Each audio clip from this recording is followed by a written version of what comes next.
Depuis plus de 30 ans, s'élèvent des voix dans nos villes et villages pour clamer haut et fort que l'excision est une pratique néfaste, voire absurde qu'il faut abandonner.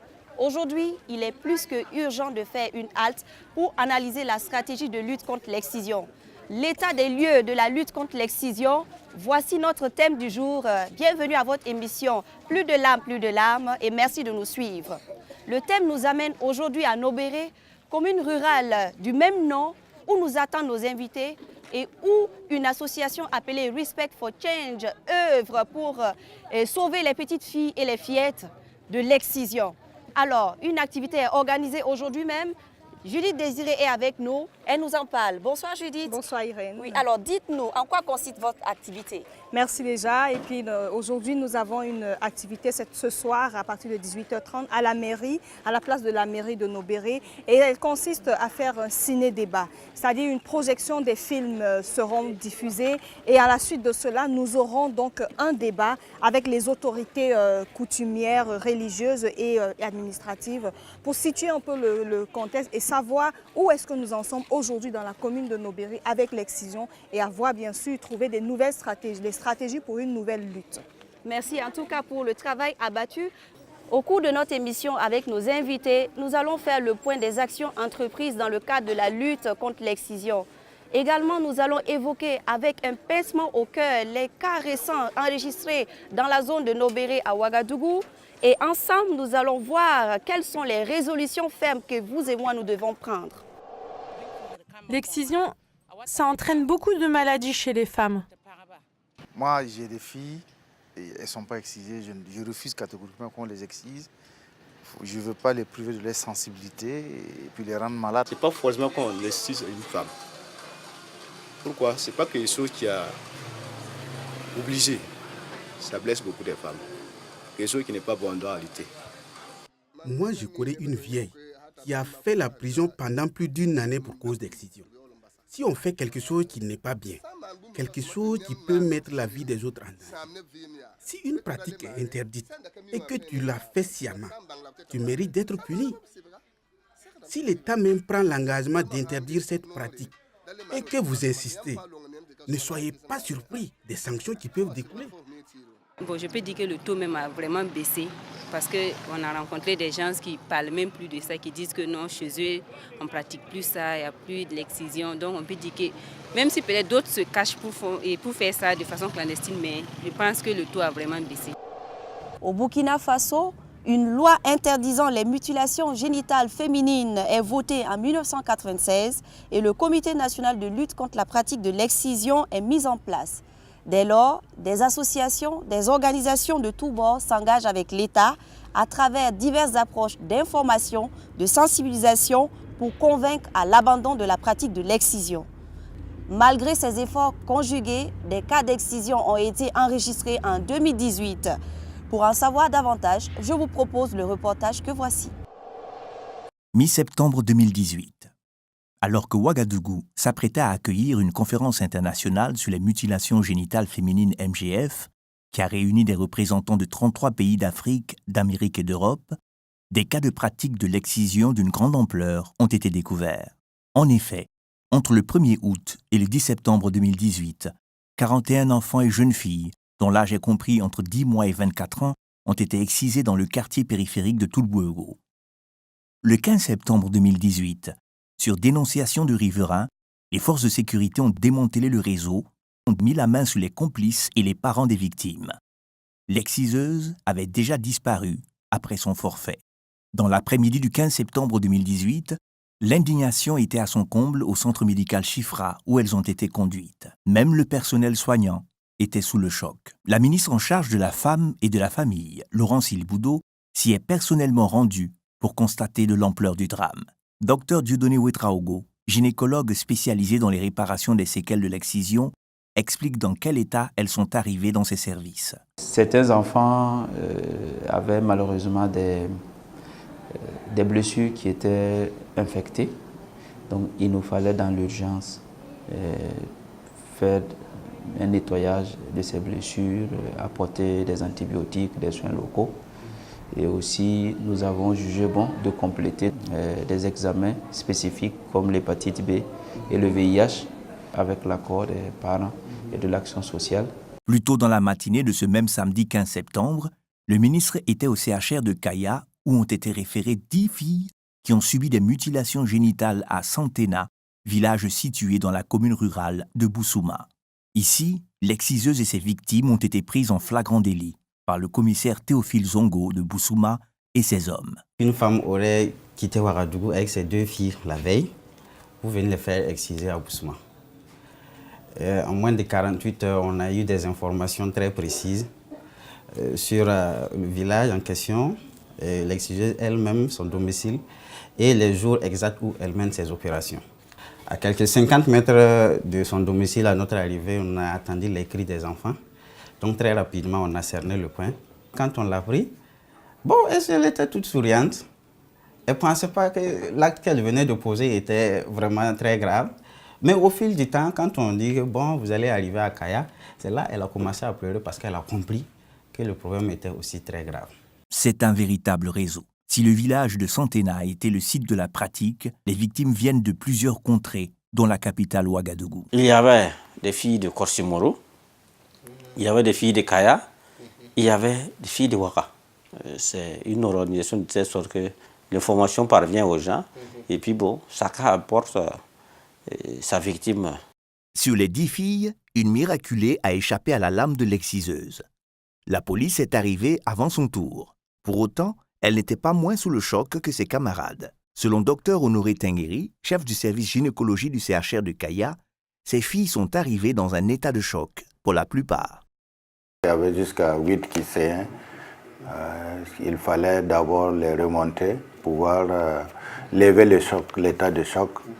Et nous avons ensuite procédé à la réparation de ces séquelles d'excision. Il y a une possibilité vraiment qu'il y ait des complications tardives pour ces filles. Plus de 2 mois après, certaines victimes étaient encore traumatisées. C'est le cas de 2 d'entre elles que nous allons appeler Aïcha et Edith, respectivement âgées de 11 ans et 9 ans. On m'a dit de venir, qu'on allait m'exciser, mais je ne savais pas que c'était quelque chose qui faisait mal.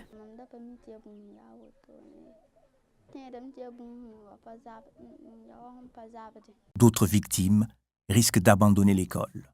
On est en train de voir comment il faut faire un suivi scolaire afin qu'elle n'abandonne pas. Nous avions une dont nous avions des informations qu'elle a repris, elle allait à l'école. Elle a abandonné 2 semaines et nous sommes en train de travailler à ce qu'elle reprenne les classes. Nous essayons aussi de voir au niveau de leur famille comment suivre donc les enfants dans leur foyer. Ces suivis-là nous permettront que ces enfants soient maintenus dans leur famille. Mais le drame ne se limite pas à la douleur des victimes. Dans certains cas, la situation a tourné à un drame familial. La répression a parfois des revers inattendus. La plupart de ces cas font l'objet de procédures judiciaires en cours devant les tribunaux. En plus des exciseuses, les mères se retrouvent entre les mains de la justice, mises en prison, abandonnant ainsi mari et enfants. 12 autres cas ont été enregistrés à la même période.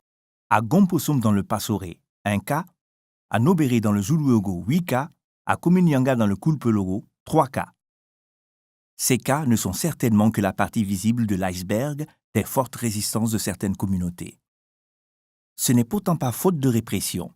Le tribunal de grande instance a connu quelques cas qui ont abouti à des procès avec des peines d'emprisonnement fermes. Ce qu'il faut retenir dans les cas de dossiers d'excision, très souvent on n'arrive pas à mettre la main sur les exciseuses et ce sont ces complices qui sont généralement donc les parents des fillettes en question qui sont poursuivis devant les juridictions.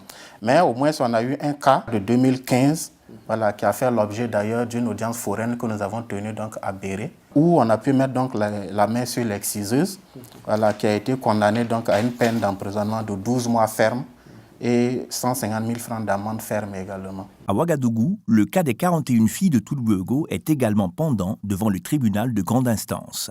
Il en est de même pour celui de Bousouma. Par ailleurs, la révision du code pénal burkinabé en juin 2018 a durci les peines encourues par les auteurs de pratiques d'excision qui vont désormais jusqu'à 10 ans d'emprisonnement ferme et à 5 millions de francs CFA d'amende. À ce durcissement de la législation s'ajoute l'engagement des chefs coutumiers et religieux qui devraient rassurer leur communauté qu'il ne s'agit pas d'une coutume immuable. Et les coutumes sont dures à combattre. Les habitudes sont dures à faire disparaître. C'est une bataille de longue haleine, de longue lutte, de persuasion, de conviction. Ça se passe dans la tête des gens et c'est au niveau de la tête des gens qu'il faut absolument transformer, apporter le changement pour qu'on puisse en finir avec cette affaire qui en réalité n'apporte rien de bon, de plus à la femme, à la jeune fille. Les résistances de plus en plus fortes interpellent la communauté nationale. Le durcissement de la répression seul ne suffira pas. Le glissement dans la clandestinité et le rabattement de l'âge des victimes sonnent comme des stratégies de contournement de la loi en vue d'échapper à la répression. Il faudra repenser la stratégie d'action et de combat. L'équipe de Respect for Change a commencé la séance de sensibilisation avec la population de Nobéré. Il y a près de 600 personnes réunies autour des acteurs engagés dans la lutte contre l'excision dans la région. Jeunes, hommes et femmes vont assister à la projection de films et participer à un débat où chacun pourra poser ses questions.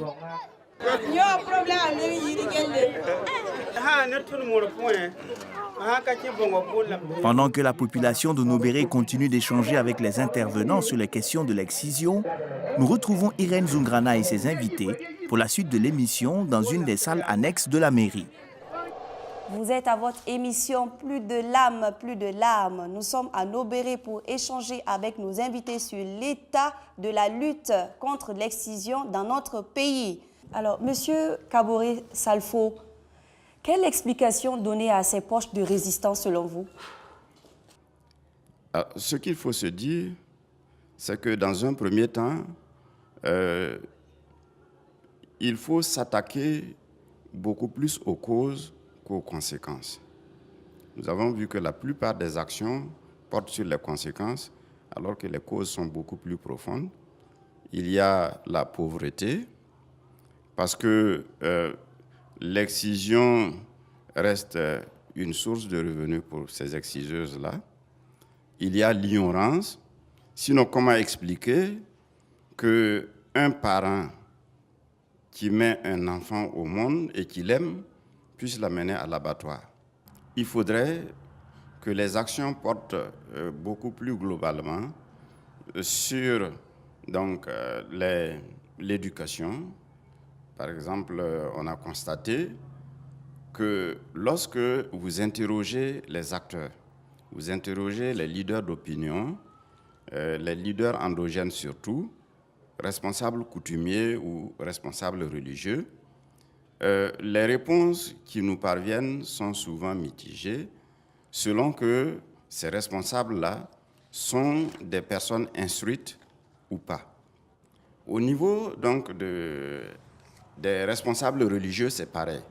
Lorsque vous prenez un leader religieux instruit qui sait interpréter les textes des livres révélés, il a une autre lecture donc de ce phénomène-là que le leader qui a été qui n'a pas reçu de formation appropriée du moins, et qui a appris sur le tas. Ce dernier-là pense que c'est une obligation, une prescription obligatoire donc de sa religion, alors qu'il n'en est rien.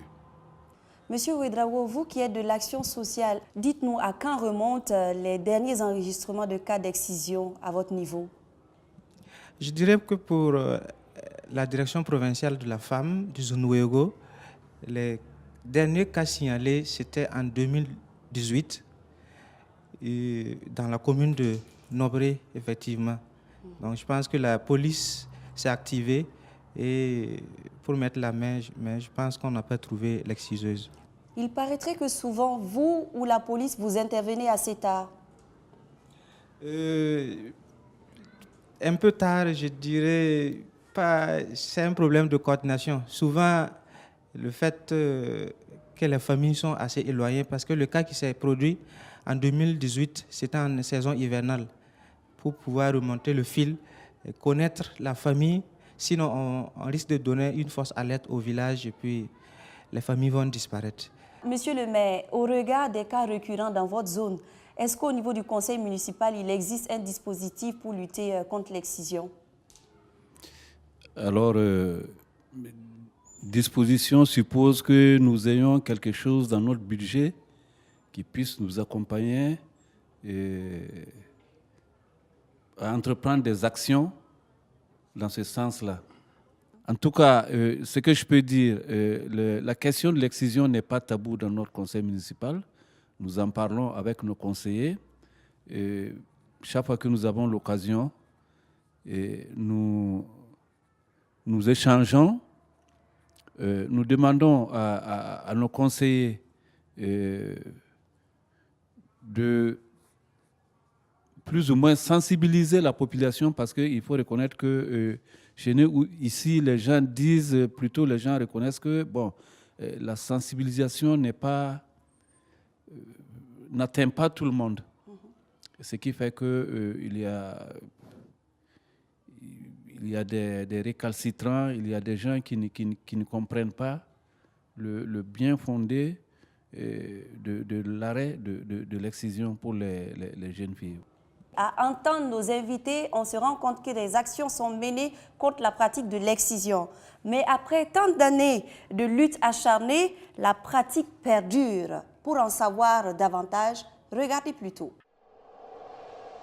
L'excision fait partie des pratiques importées par bien des communautés burkinabais qui en ont fait un pilier de leur tradition, ce qui explique les poches de résistance dans plusieurs régions du pays. En règle générale, les victimes sont issues de familles modestes, peu ou pas du tout instruites et vulnérables. Face aux discours et autres prophéties du malheur, la pratique de l'excision pourrait alors être perçue comme un moyen d'exorciser les malheurs qui viendraient s'ajouter à un quotidien déjà difficile. Dans le fond, ces acteurs ne sont pas convaincus de toutes les récriminations contre la pratique de l'excision. Bien au contraire, ils croient avoir raison de le faire. C'est pourquoi certains acteurs, comme Respect for Change, pensent qu'il faut développer de nouveaux outils et supports de communication qui répondent le mieux au vécu des communautés. Respect for Change, en abrégé R4C, est une association humanitaire. Nous essayons de lutter contre la pratique de l'excision par l'audiovisuel parce que nous avons des émissions télévisées comme Plus de larmes. Cette émission essaye de sensibiliser, de tirer la sonnette d'alarme. Nous avons aussi des émissions radio sur plusieurs radios, pas que des radios de Ouaga, mais aussi des radios à l'intérieur du pays, notamment Manga, où nous essayons de beaucoup sensibiliser par des spots, mais aussi par des clips que Respect for Change a d'ailleurs financé, notamment le clip de Smokey, Tomber la lame, mais aussi au Mali, le clip de Tiken Jah Fakoly, Non à l'excision. Après, il y a aussi les ciné-débats. Par ces ciné-débats, nous essayons d'inviter les autorités coutumières, religieuses et administratives pour qu'ils viennent ensemble. Nous regardons des films qui montrent les pratiques d'excision et après, il y a un débat sur un thème. Respect for Change a été la première association humanitaire à filmer en live la pratique d'excision dans un pays où l'excision n'est pas du tout interdite. Et nous essayons de sensibiliser par ces images choquantes afin que les gens comprennent à quel point c'est douloureux, à quel point c'est pénible pour les femmes. L'une des stratégies que nous sommes en train de vouloir mettre en place, ce sera un marathon qui sera diffusé en radio, mais aussi en télévision. Afin de former de nouveaux leaders engagés contre l'excision, Generation Girls, une initiative de l'ONG britannique Options, a fait le choix de s'investir sur la jeunesse. Génération Filles, c'est un programme qui est mu par la vision que nous pouvons et nous devons mettre fin à l'excision en une génération. Génération Filles se base sur notre approche particulière qu'on appelle le Do No Harm Principle. En français, le principe n'est pas nuire. Il faut déjà apprendre à connaître les communautés dans lesquelles nous devons intervenir, nous leur donner le maximum d'informations afin qu'elles puissent être informées et prendre des décisions qui vont vraiment avec leurs croyances culturelles. Beaucoup de nos activités ont concerné la mobilisation de la jeunesse. Les réalités terrains pour mettre fin à l'excision ne sont pas les mêmes. Nous avons ce qu'on appelle des expériences croisées et nous nous enrichissons des expériences et des leçons apprises par les uns et les autres. Les résistances ne doivent pas faire perdre de vue les acquis. Parmi ces acquis, l'on peut noter la décision de nombreuses exciseuses d'abandonner définitivement la lame du malheur. C'est le cas des femmes de Tonséré, un village de la commune de Nouna. Sita est venu nous en parler et nous a amenés à Dédougou pour une formation. Là-bas, on a vu des films et puis on nous a demandé si nous allions abandonner l'excision. On a dit qu'on allait arrêter. On a totalement laissé tomber. On ne va plus jamais le faire. Moi, j'ai commencé à exciser il y a 7 ans. Les photos des excisions qu'on a vues, ça ne nous a pas plu. On a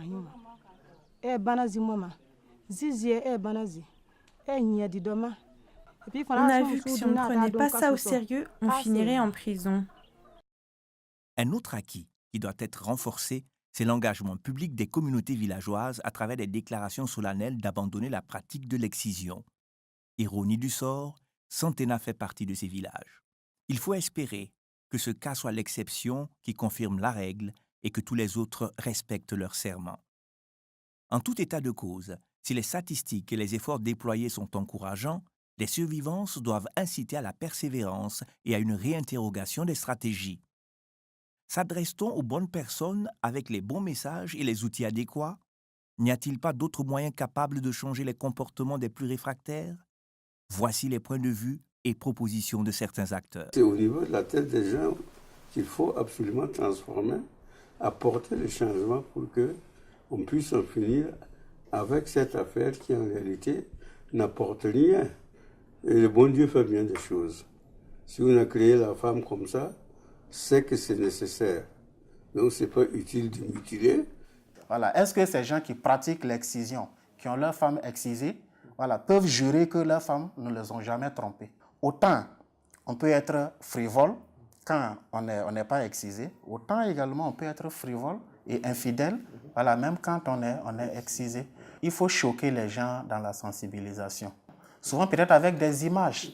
Voilà, faire comprendre le côté néfaste en fait de cette pratique de l'excision. Nous comptons vraiment sur la jeunesse et pour que la génération des 15 ans aujourd'hui, lorsqu'ils auront 30 ans, que toute cette génération-là sache en tant que décideur que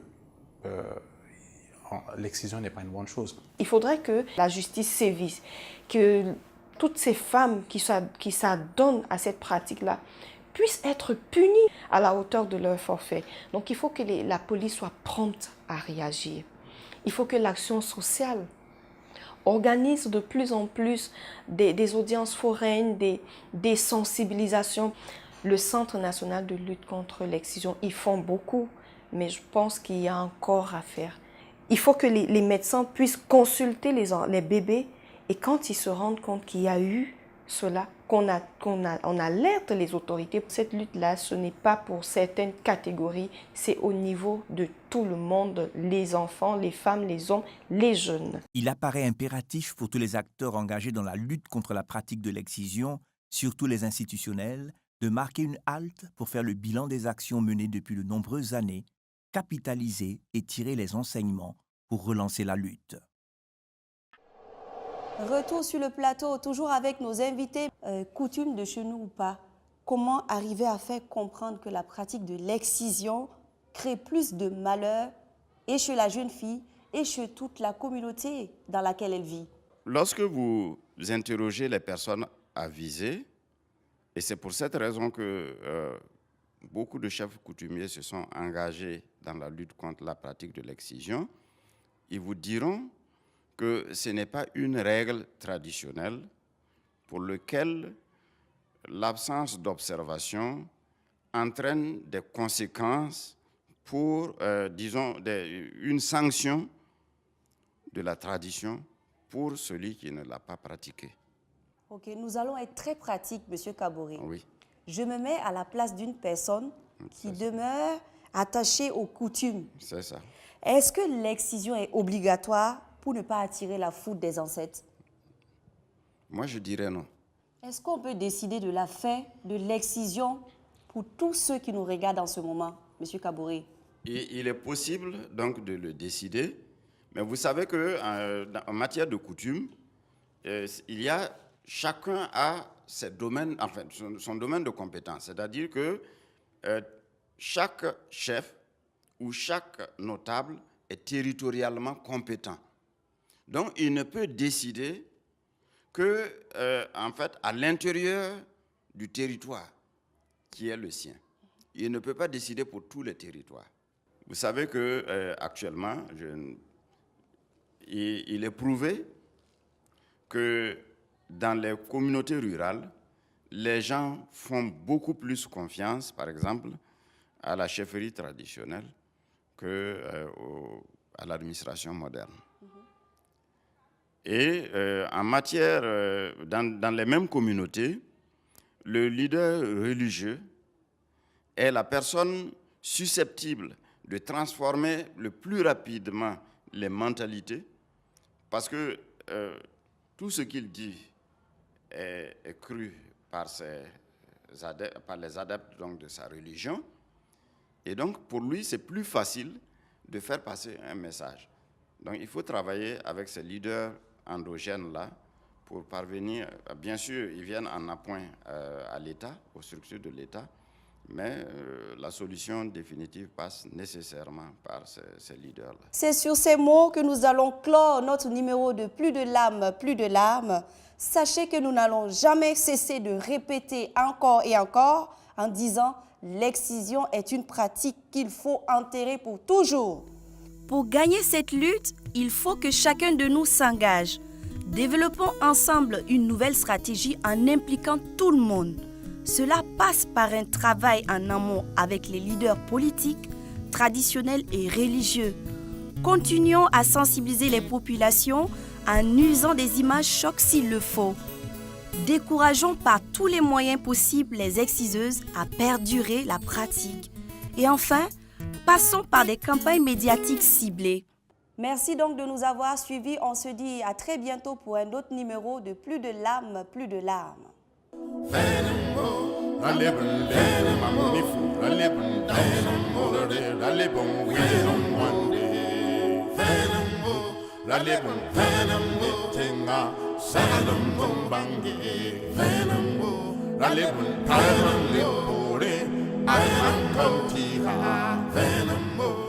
bon